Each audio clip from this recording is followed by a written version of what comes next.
Okay. Throw a minute. All right. Do you mind being recorded for this? No, not at all. Awesome. That's weird. I need to tell this to be quiet. All right. So, let's see. Can I get your name? My name's Lauren. Lauren. Yeah. And is there something that a belief that you feel strongly about that you would like to talk about? Well, actually, recently I've been really feeling connected to just environmentalism and people's awareness of how much trash and, just simple things of recycling and cutting down on your water. Okay. So, is there maybe a facet of let's say, recycling that you feel really strongly about, you think people should be more aware of, or you'd like to convince people of?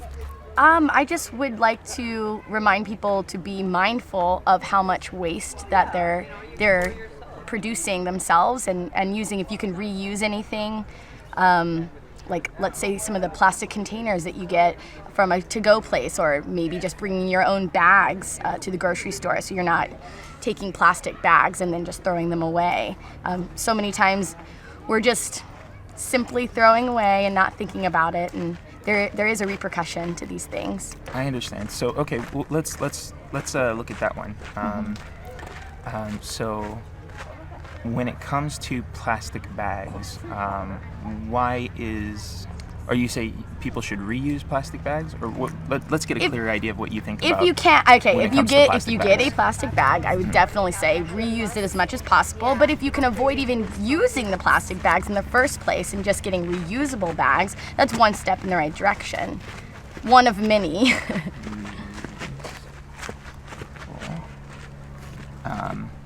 And if not reusable, then you think people should try to at least reuse the plastic bags they have as much as possible. Absolutely.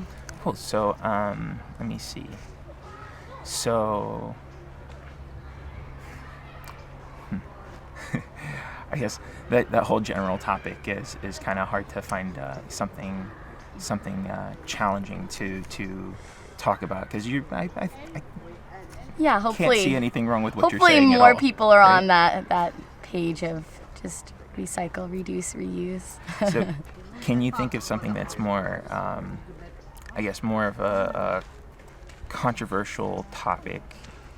Because I guess maybe when it comes to environmentalism, people tend to want to do the right things, but then it doesn't seem practical all the time to them. Yeah. So that might be another conversation. I could understand that. Maybe like it's not as practical to, let's say, go out of town all the time on flights, because you're using, you're feeding into all of the fossil fuels that are being used in this airline that's flying you to another country or whatever. But you do really want to go to this other country. Your dream is to maybe travel the world, So there's a weird balance between, Right. how do you stay environmentally safe and forward thinking, and actually putting your money where your mouth is, but then still giving yourself the opportunities to go and travel as you would want to. Okay, I have an idea for how to explore this more. Okay. Imagine somebody who happens to be of, as the other sort of perspective. They argue things like they don't believe in global warming, or they don't think it's as big of an environmental impact, or they value their welfare, or their more than they are of any concern to the bigger picture of the health of the world, sort of thing. Right. What do you think would be an optimal means of convincing them otherwise? Like, let's say that we have this individual, and as far as they can tell, they are being completely rational about of this position that they hold that you disagree with. Right? Yes. So what would be the first way in which you could engage them that you think would be most effective? it's a difficult one. I think just reminding them that we as a people are one, and what I do affects you and what you do affects me, and we all are interconnected, no matter if you like it or not. So, like you're saying, I mean, people may think that climate change isn't a real thing, and that their waste doesn't hurt anybody else if they decide to throw it on the ground, or maybe not use reusable bags, whatever it is for them. But in actuality, because we all are interconnected and we all are one world, all of these things, they really do trickle down. It's like the butterfly effect. Every one little thing does affect somebody else in some way, form, or fashion. That makes sense. So,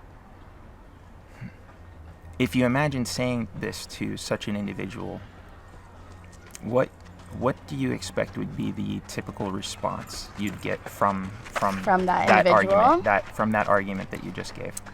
That they're not hurting anybody, they're making their own decisions, that, they're separate in their ways of thought, they're separate in their ways of living, the things that they do don't affect anyone but themselves.